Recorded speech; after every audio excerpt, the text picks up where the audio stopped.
e bardha në të zezë. E zeza që unë jam antar i Këshillit Drejtues. Keni letrën para, ku edhe në deklarimin e pasurisë, që unë e bëj si antar i Këshillit Drejtues të Institutit Armëgjek. Në atë mbledhje, unë kam qenë kryesues i Këshillit Drejtues, më tha, nuk ka asgjë kontestuese. Kontestimi është veç në arsyet që ne nuk I dim. Reagimit të çuditshëm të ministrisë I vjen era ndërhyrje edhe tërësisht ndërhyrje.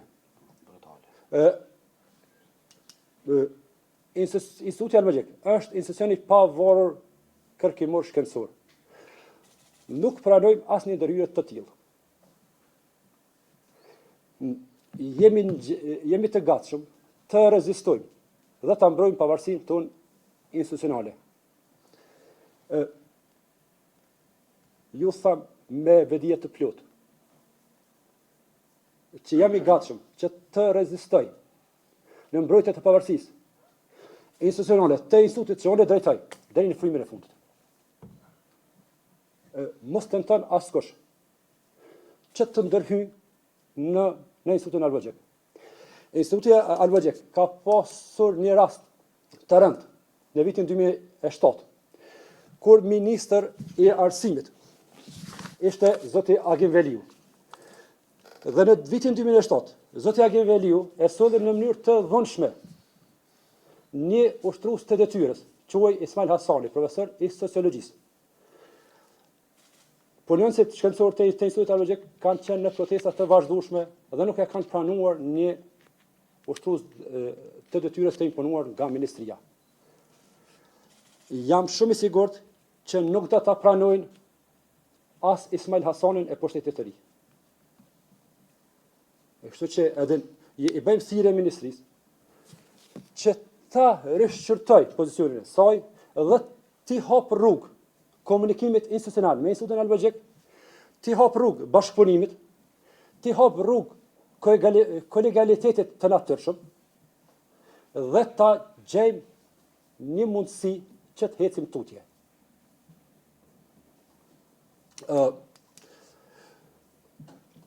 Do të jap fjalën për mbledhjen e sotme. Siç ju thash edhe më herët. Në mbledhjen e mbajtur me datën 23 qershor, 2 antarë të propozuar nga Ministria e Arsimit nuk erdhën në mbledhje, pra e bojkotuan. Duke e dërguar një email që nuk morrin pjesë, një email para 22 minutave. Një email të çuditshëm, sepse mos pjesëmarrja në një mbledhje të Këshillit të Drejtues do të lajmërohet shumë kohë përpara. Së merr me një arsyetëm të shëndosh s'po 24 orë, më herët do të lajmërohet mos pjesëmarrja. Është një lojë e çuditshme e dy anëtarëve të Këshillit Drejtues të propozuar nga Ministria e Arsimit. Unë prap në bazë të kompetencave të mia si drejtues I Institutit Armëgjek dhe si kryesues në detyrë I Këshillit Drejtues, e kam thirrur një mbledhje që është mbajtur sot. Do të them mbledhjen e kam thirrur më herët sipas afateve optimale që I cakton legjislacionin në fuqi. 2 antarët e Këshillit Drejtues të propozuar nga Ministria nuk kanë marrë pjesë as në mbledhjen e sotme dhe emailin që nuk morrin pjesë e dërgojnë 3 minuta më herët. E pashpjegueshme, e çuditshme, e habitshme. Nuk e di se cili është qëllimi tyre.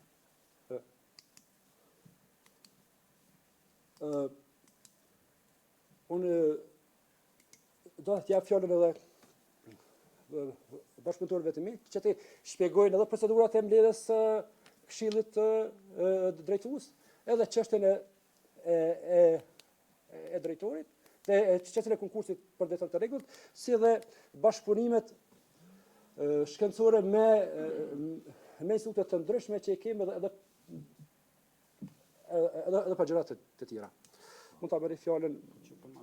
Po, zoti Zemaliu, anëtari i Këshillit Drejtues të Institutit Arvëgjek. Përshëndetje të gjithëve, do të disa gjëra esenciale i përmendi zoti sekretar, edhe drejtori në detyrë. Mbledhja ku është propozuar, që është bërë për ta propozuar në 18 qershor 2025 në ora 10, nuk e ka pasur vetëm një propozim. Nuk është propozuar vetëm Meliza Krasniqi, ta kemi qartë. Fadil Grajqevci ka propozuar edhe Arnur Radushi. Arnur Radushi ka refuzuar propozimin. Pak, Arnur Radushi ka propozuar Fadil Grajqevci. Fadil Grajqevci po të kishte drejt, siç u shpreh, do ta pranonte, por me që ka qenë antari i Këshillit Drejtues të kaluar, ligjërisht ka qenë e pamundshme kandidimi i tij. Pro kemi mbet, Arnur Radushi refuzon, Fadili nuk mundet kemi mbet me një propozim që e ka bërë zoti Adel Ollurit të Meliza Krasniqit. Dhe ka vazhduar procedura për votimin. Ka pasur korum, është votuar, i ka marrë shumicën absolute të votave. 15 janë për, 2 janë abstenime, 1 është kundër, gjithçka është në mënyrë ligjore. Pastaj është thirrë me 20 qershor mbledhja e Këshillit Drejtues. Ta shëroj edhe një gjë, në Këshillin Shkencor, unë si antar i Këshillit Drejtues nuk kam të drejtë vote për çështje që shqyrtohen në Këshillin Drejtues. Antarët e Këshillit Drejtues nuk kanë drejtë vote. Që kanë drejtë vote në Këshillin Drejtues. Randi ditës me 20 qershor 2025 ka qenë shqyrtimi i propozimit. Shqyrtimi nuk nënkupton automatikisht edhe votim, se duhet merren të shqyrtohen, të lexohet raporti nga sekretari juridik, e kemi këtu, dhe antarët diskutojnë për propozimin, ai plotson kushtet ai propozim, si ka ecur procedura në Këshill Shkencor, do të Këshilli Shkencor ta keni më qartë është parlamenti i institutit. Aty ku vendoset me votë, në mënyrë demokratike, sikur Senati, deshta ta bëjmë ma thjeshtuar pak sikur parlamenti, që me shumicë vota zgjidhen çështjet. Në Këshill Drejtues është shqyrtuar dhe jemi pajtuar që të votojmë. 2 antarët e jashtëm të Ministrisë së Arsimit kanë munguar me arsye të paarsyeshme, duke dërguar letër 20 minuta përpara, 20-22 minuta përpara, duke shkelur betimin në cilin janë, sepse ne antarët e Këshillit Drejtues, si zyrtar të lartë të shtetit, jemi nën betim ligjor. Pra kanë shkelur betimin, nuk kanë dhënë arsye dhe nuk kanë ardhur në mbledhje. Në mbledhje ka pasur korum, sepse kemi qenë 4 antarë. Sekretari shkencor, tash edhe drejtori në detyrë, është antar i Këshillit Drejtues siç e sqaroj. Pra arsyetimi i ministrisë që nuk ka pasur korum nuk është i vërtetë. Është manipulim i fakteve. Sepse Këshilli Drejtues ka 7 antarë dhe 4 e bën korumin. Po edhe po mos ishte në rregullore, edhe 5 antarë të Këshillit Drejtues, 3 e bën korumin. Çdo njeri me njohuri elementare juridike e di këtë gjë. Edhe po të mos ishte 4, 3 do ta bënte. Pastaj kemi vazhduar me votim, votimi ka qenë i fshehtë, janë gjitha materialet, dhe Meliza Krasniqi ka marrë votat unanime, 3 vota, dhe është miratu propozimi i Këshillit Shkencor. Dhe nga një korriku i mujt që vjen, 2025, Meliza Krasniqi do të jetë ushtruese detyres së drejtoreshës deri në 6 muaj. Këtu ndërhyrjet brutale të ministrisë, unë i quaj ndërhyrje politike. Ata po synojnë të kenë drejt pa argumente. Ne i kemi argumentet, prandaj kemi të drejtë. Këtu është dallimi mes neve. Sot drejtori i detyrës sekretari shkencore ka ftuar një para 2 ditë në fakt, do të sipas ligjeve në fuqi, sot është mbajtur mbledhja e radhës. Nuk kanë ardhur prap antarët e jashtëm të caktuar nga ministria. Prap nuk kanë ardhur. Dhe merren në mend 3 minuta përpara kanë dërguar letër. 3 minuta përpara. A kanë obligim. Pa asnjë arsyetim. Edhe këto e kanë shkelur ligjin. E kanë shkelur betimin në cilin janë. E kemi marrë mbledhjen dhe me propozimin tim është riformulu pika e parë e rendit ditës dhe kam propozuar që të rishqyrtohet, edhe pse është shqyrtuar me të 20-tin. Kam propozuar që të rishqyrtohet propozimi i Këshillit Shkencor për ushtruesin e detyrës së drejtorit. Dhe pastaj Këshilli Drejtues ka marrë vendim që me këto pika të riformuluara, të shtuara të rendit ditës, të bëhet edhe një mbledhje e radhës, cilën do ta caktojë normalisht kryesuesi, sepse ka dhe kompetencën.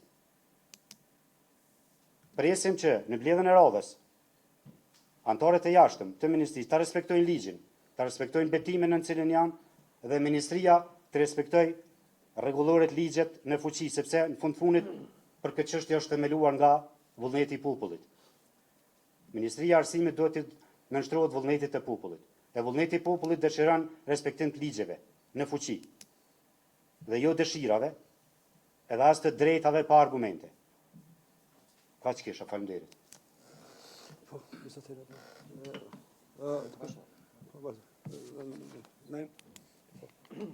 Zotin Berisha, ishte shtuesi i detyrës. Atëherë unë do të përpiqem,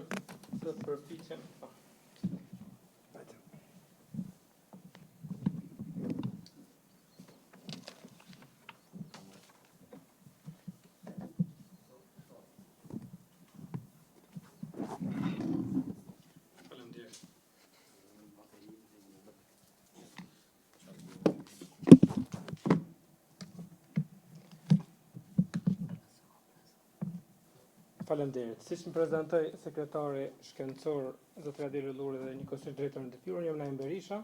Për 8 muajt e fundit deri më 30 maj këtij viti kam qenë në shtues detyrë i drejtorit. Unë do të përpiqem të mos i përsëris çështjet që u thanë nga kolegët paraprakisht. Unë do të fokusohem te pika ose te çështja ngritur nga Ministria e Arsimit ose shqetësimi i tyre pse nuk është hapur konkursi për drejtor të rregullt nga Instituti Albanaxhik. Po bëj një digresion kohor, që është e vërteta të lashet e Institutit Albanaxhik nuk janë të tashme. Kanë filluar që nga fundi, ose më saktësisht shtatori tetori i vitit 2023.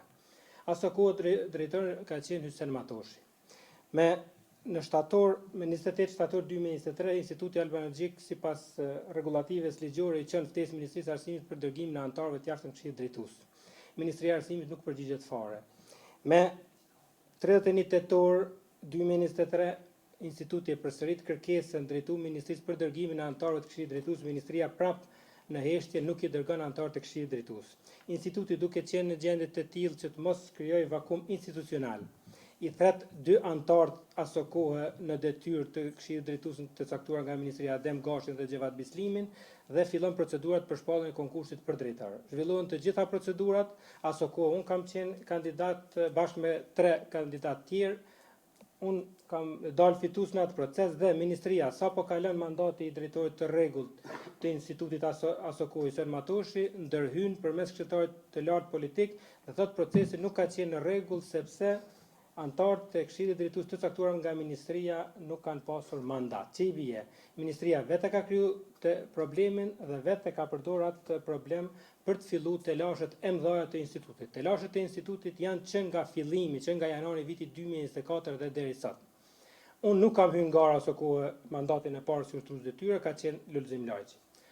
Kur unë kam marrë mandatin e parë si ushtrues detyre me 20 shtator 2024, kanë qenë përgatitjet duke u bërë për të hapur konkursi për drejtor të rregullt. Arsyeja pse nuk është hapur konkursi është sepse nga Agjencia kundër korrupsionit kemi marrë njoftim se është bërë një denoncim për konflikt interesi në kundrejt meje. Këshilli Drejtues i institutit ka marrë vendim që të mos zhvillohet procedura e konkursit për drejtor derisa agjencia ta shqyrtoj rastin për konflikt të interesit, sepse është logjik institucionale, përderisa një institucion është duke shqyrtuar një çështje, nuk mund të hapet konkursi sepse potencialisht po të kishte konstatim se ka konflikt interesi, procedura do të binte poshtë. Pra, hapja e konkursit për drejtor të institutit nuk është hapur sepse ka pasur një denoncim. Në ndërkohë, nga Agjencia kundër korrupsionit ka ardhur vendimi i datës 7/2/2025, ku konstaton se caktimi i Naim Berishës ushtrues detyre nuk përbën konflikt të interesit, e kam këtu vendimin. Ne, si institut, është mbledhur Këshilli Drejtues, unë aso kohë si kryesues, i kemi marrë gjitha hapat e duhura, përgatitjet për ta hapur konkursin. Ministria, në situatën e re të krijuar, kundërligjshëm, përmes këshilltarit politik, Muhamedit Nushi. Pse them kundërligjshëm? Sepse me ligjin për qeverinë, neni 13 pika shtatë këshilltarët politik të ministrave kanë të ndaluara, kanë të pika të ndaluara që të merren me institucionet vartëse të asaj ministrie. Kundërligjshëm ndërhyn në proces, kërkon nga ne, unë dhe sekretari shkencor aso kohë, të mos e hapim konkursin pa u konsultuar me ta dhe pa e dërguar draftin e konkursit te ministria. Ne, duke qenë institucion i pavarur por vartës në ministri, e kemi respektuar këtë kërkesë të tyre. Dhe i kemi dërguar në vazhdimsi, kam shkresat të më 19 mars, kemi dërguar njoftimin Ministrisë për fillimin e procedurës për hapje të konkursit për drejtar. Muhamedit Nushi kërkon të falemnderit, por nuk duhet hapet konkursit, na dërgohet drafti i konkursit që do të hapet. Kjo e ka datën 28 mars. Ne e kemi dërguar draftin në ministri, draftin e konkursit, sikurse e ka hap gjithmonë instituti, bazuar në legjislacionin fuqi pra ligji për veprimtarinë kërkohore shkencore, statuti i institutit dhe rregullorja e punës së këshillit drejtues. E kemi dërguar draftin. Ministria e ka vonuar kemi dërguar draftin me 2 prill 2025.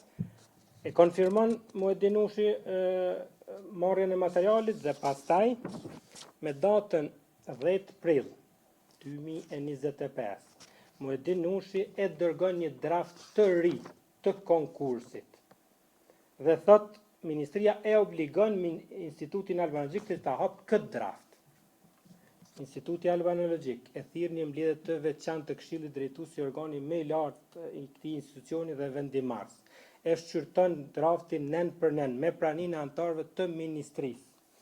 Konstatohet në praninë edhe të sekretarit të institutit që është edhe jurist, se drafti i dërguar në ministri është nga ministria, është në kundërshtim me bazën ligjore mbi të cilën punon instituti, sepse një draft për konkurs, një draft i konkursit për drejtor të rregullt duhet bazohet në ligjin për veprimtarinë kërkimore shkencore, në statutin e institutet dhe akte tjera të brendshme.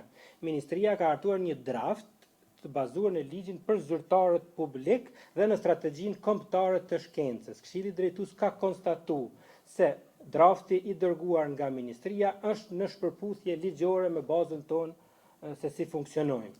Pra, nuk është e vërtetë se instituti nuk ka dashur të hap konkursin ose nuk e ka hapur konkursin. Pjesën e parë të mandatit tim ka qenë Agjencia kundër korrupsionit që ka konstatuar që nuk ka konflikt interesi. Tash, nga janari këtej pengesa për mos hapjen e konkursit të rregullt për drejtor është Ministria e Arsimit, Shkencës, Teknologjisë dhe Inovacionit, sepse ata duan ta imponojnë një draft jo ligjor për Institutin Albanologjik, që është komplet i kundërt me draftet e konkurseve që i kanë shpallur Instituti i Historisë dhe Instituti Pedagogjik. Ne e kemi të njëjtën bazë ligjore. Si ka mundësi dy institucione tjera kërkimore shkencore të kenë draftet për konkursit për drejtor komplet të ndryshme nga ne?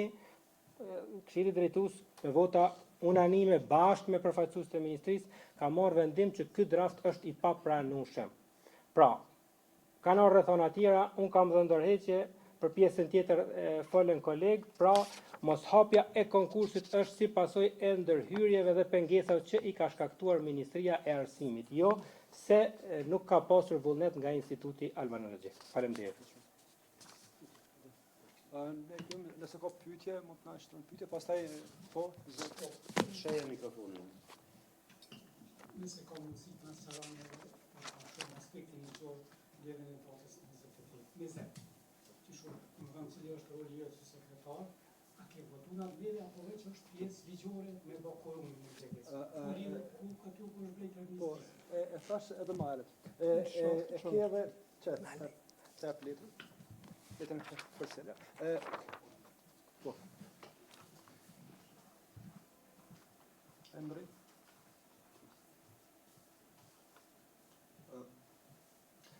E thash edhe më herët. Instituti Albanologjik e ka këshillin e vet të drejtues të përbërë prej 7 anëtarëve. 5 janë me të drejtë vote. Ndërsa sekretari i Institutit Albanologjik dhe drejtori i Institutit Albanologjik janë anëtarë të këshillit të drejtues pa të drejtë vote. Unë ato kam qenë pjesa e asaj mbledhjes pa të drejtë vote. Duhet thotë, kurumi prej 4 vetëve përbëhet me pranin time si kryesues në detyrë i Këshillit Drejtues dhe si sekretar shkencor që kam me mandat plot. Edhe si antar i Këshillit, do të thonë kolegët gazetare kanë, do të thonë unë jam antar i Këshillit Drejtues, po me vetëm dallim prej antarëve të tjerë, unë nuk kam të drejtë vote. Do thonë, po shpresoj edhe po du me besu që Ministria është e keq informuar për këtë aspekt ligjor, për shkak se është shumë e qartë, është shumë. Adil Ulluri, antar i Këshillit Drejtues, Instituti Arkeologjik Prishtinë, është e qartë. Është e zeza në të bardhë. Nuk ka dilema kësaj pune.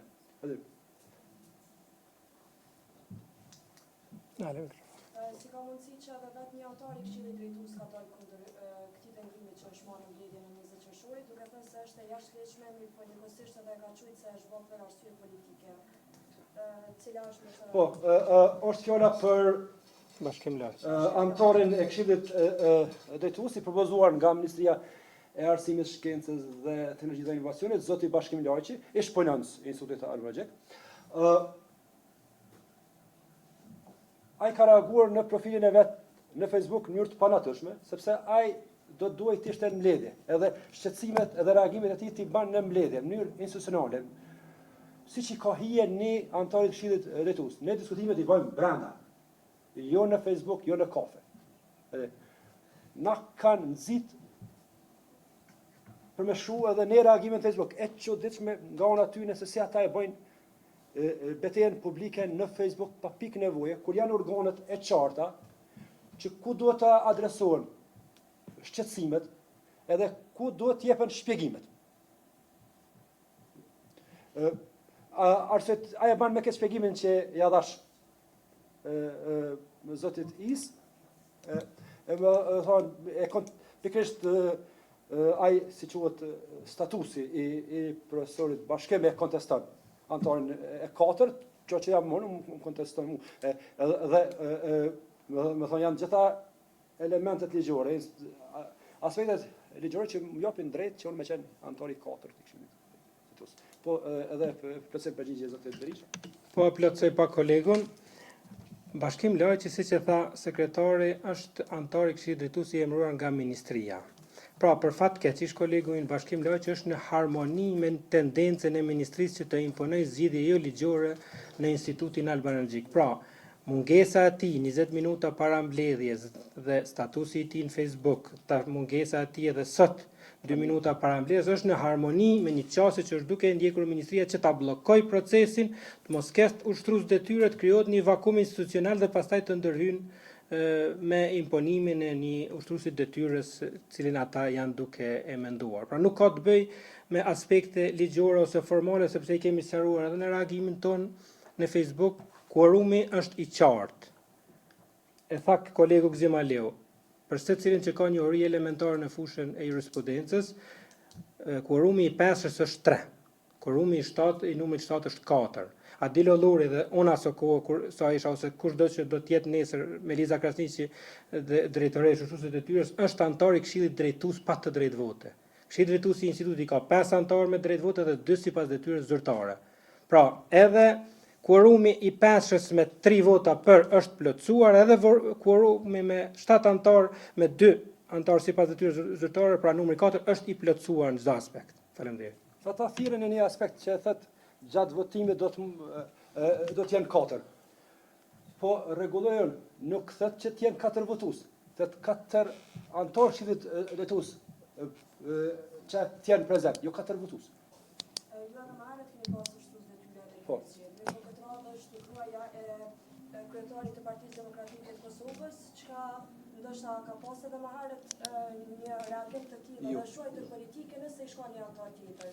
Çka nëse nuk i shkon Beliza, ndoshta a kishte një reagim i tillë prej ministrisë. Gzim. Është shefi i degës së Përgjithësisht që jam shefi i degës dhe shef edhe i zonës Meliz. Meliza Krasniqi, partij jetës private familjare, e kemi gjithë. Është nga ne gushti 2016 punojnëse shkencore e Institutit Arkeologjik. njerë u lumtu se pavarët, pastaj është bashkëpunëtore shkencore dhe tash zvoni bashkëpunëtore lartë shkencore, dhe profesoreshe asociuar. Është titulli parafundit më i lartë në gradat akademike. Ajo ka votuar deri me tani 3 monografi shkencore dhe një përmbledhje me punime studimore. Njëra nga monografitë është përblyer me çmimin vjetor kombëtar. Ibrahim Rugova, që është zënës i vjetë. Është përkthyese e mirë, drejtari ka përkryer disa libra në fushën e teorisë letare, ndër librat më të rëndësishëm. Dhe për njërin nga këta libra është përblyer me çmimin vjetor kombëtar. Melisa Krasniqi ka qenë sekretare e redaksisë gjurmime arkeologjike, për një mandat tash është redaktore e për të njëjtës revistë.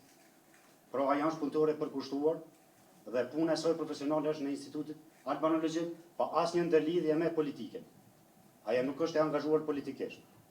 Dhe pse rastisht ka qelluar që tjetë gruaja e dikujt, që tash është politikan, unë mendoj që mund tjetë një ndër shkaqet e ndërhyrjes politike të ministrisë.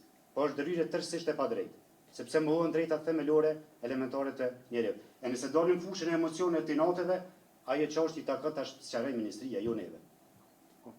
Tjetra e kanë votuar 15 anëtar nga 18 të pranishëm me të drejtë vote. Tash llogaritën e sa përqind. Nuk besoj që ata 15 anëtar gjithë janë anëtar të Partisë Demokratike të Kosovës. Nuk besoj as që është e rastësishme kjo punë. Po ajo është Melisa është kolege mirë, bashkëpunëtore, nuk është kolege që marrin natë që krijon grupacione, prandaj edhe e kanë votuar. Dhe prandaj e ka votuar edhe Këshilli Drejtues, dhe sot është ushtruese, është emëruar ushtruese detyrës drejtoreshe së Institutit Arkeologjik.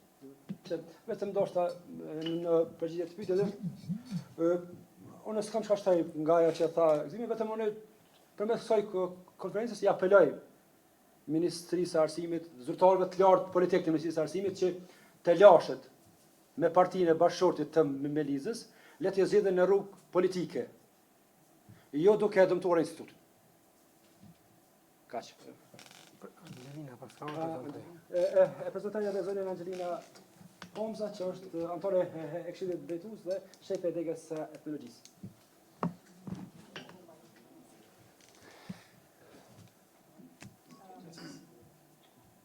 Urnojës, Isa Vatosi, e ka... Apo, pasaj të Dje Ministria ju ka akuzu me një farë forme edhe për shkelje të rregullores punës, do më thënë të institutit, po e statutit. Po më intereson me ditë brenda statutit institutit, a shkruhet ose a deklarohet se sa duhet të jetë numri i pjesëmarrësve, edhe numri atyre që duhet të votojnë për me u zgjedhë drejtorin në këtë rast. Sepse ata votojnë që duhet me qenë 4, e ju pëthoni që me 3 bëhet konumri. 3 dush me votu po. Thamë edhe po të ishte 5, edhe po të ishte, në 7, edhe po të ishte 5 ka pos kërëm. Nëse ata po insistojnë që janë 5 anëtarë, ka pos se kemi pos 3. Po nuk është ashtu, besoj kam zavod. Edhe po të ishte. E vërtet është që jemi 7 anëtarë, 4 kemi qenë pranishëm aty. Adel Vestia shpërndaj. Nëse më lejohet, unë kam shtyp në kështu nenet respektive të statutit dhe të rregullores, që të mos kemi keq kuptime, hamendësime të cilat i gjunë si balonat ministria dhe na shkakton të lashe neve. Nuk kam kopje për gjithë, po më duket 3 kopje ka, mund t'i fotografane.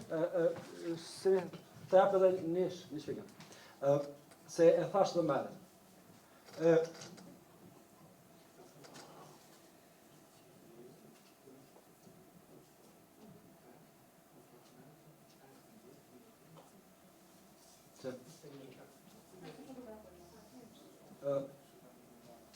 A jeni në rregull për me dëgju?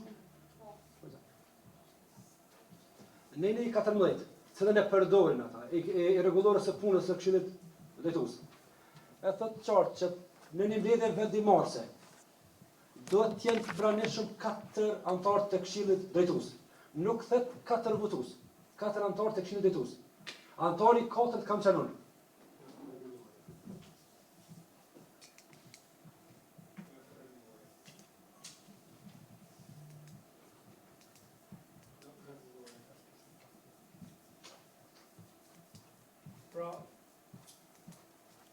Të nderuar, unë shpërndava nenet respektive të statutit dhe të rregullorës në të cilën thirret ministria, që të mos krijohen dilema, a janë 5 antar apo a janë 7 antar, pra janë kopje nga këto dy dokumente ligjore të institutit. Po unë përsëris, edhe po të ishin 5 antar. Edhe po të ishin 5 antar. 3 e përgojnë quorumin. Çdo njeri me një uri elementare juridike e di këtë çështje. 3 do ta bënin quorumin. Sepse në këtë formë organizohen gjërat. Po jemi 7 antar. Nëse më lejohet, unë i kam edhe nenet respektive të statutit dhe të rregullorës për caktimin e ushtruesit të detyrës, po i shpërndaj pra të dyja që ti keni.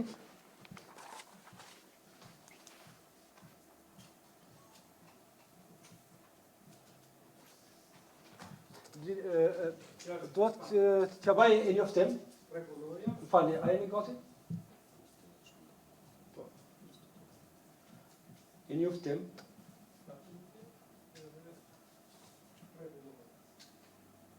Që për të premten e kemi thirrur prapë mbledhjen e Këshillit Drejtues me pikën e rëndë ditës që ka qenë edhe sot, e propozuar edhe sot, për rishqyrtimin e propozimit të Këshillit Shkencor, pikë që është propozuar sot në mbledhje, edhe mbledhjen që e kam thirrur për të premten, e kam thirrur duke u bazuar në nenin 40 të ligjit për procedurën e përgjithshme administrative, në i cili thot që në rast që ku në hapjen e mbledhjes nuk realizohet kurumi i nevojshëm, në mbledhje e dytë me të njëjtën rënd të ditë thirret në një ditë tjetër sipas paragrafit 3 të nenit 33 të këtij ligjit. Në këtë rast, mbledhja e dytë është e vlefshme nëse në mbledhje janë të pranishëm më shumë se një treta. Do të thonë, mbledhja që do të bëhet premten do ta mbyll çdo diskutim rreth çështjes së kurumit dhe Nisërim shtes, pika ne e nenit 40 që evolos ligjshmërinë edhe të veprimeve tona të deri sotme, thot mbledhja e organit kolegjial është e vlefshme nëse të gjithë antarët janë njoftuar sipas ligjit dhe në mbledhje janë të pranishëm më shumë se gjysma antarëve të tij. Pra, neni 40 i ligjit 05 L 031 për procedurën e përgjithshme administrative tregon qartë që mbajtja e mbledhjes së Këshillit Drejtues dhe shqyrtimi i pika të rëndit të ditës ka qenë e ligjshme.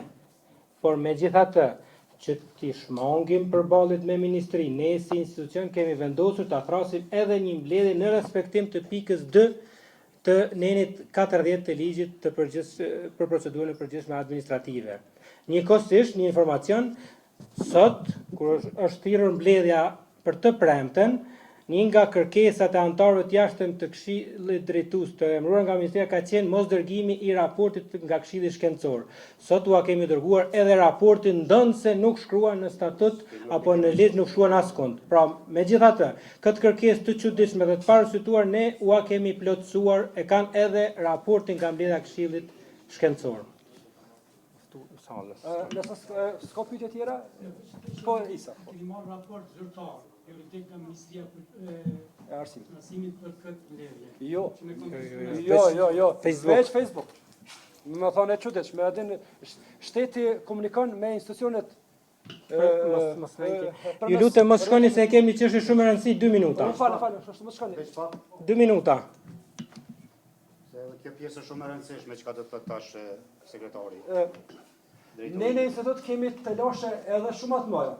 Më thonë, kemi të lashe me kulmin, shpërthime që është i paregulluar me vitet të tona, nga viti 2020, edhe nëse merrni pamjet e xhirimit të pjesëve Tash po kalojmë ende. Tash të kalojmë atë dhe e vreni që Ministrisë së Arsimit i ka vendosur vetëm drejtori. Kush po zgjedhet, kush nuk po zgjedhet. Ma jep funksion. Nisërim të fundit ndoshta telashet me kulmin e institutit janë që nga viti 2020. Për një mandat plot 4 vjeçar Arbria Nagavcit nuk i ka interesuar asnjëherë rrethonat e punës në institut. Si pasojë e këtij degradimi, këtij mos interesimi nga Ministria e Arsimit, tash do t'i shohim pamjet, do ta shihni gjendjen e vërtetë se në çfarë kushte kemi punuar dhe punojmë ne, ndërsa Ministrisë së Arsimit i intereson vetëm kush zgjedhet ushtrues detyrë ose kush zgjedhet drejtor. ju ftoj të kalojmë më njëherë në sallën ngjitur dhe në zyre të tjera. Zyret eksponatave. Eksponatave janë këto afër, janë Gjitur. gjitur janë më njerë. Këtu më njerë i kemi. Ashtu më njerë.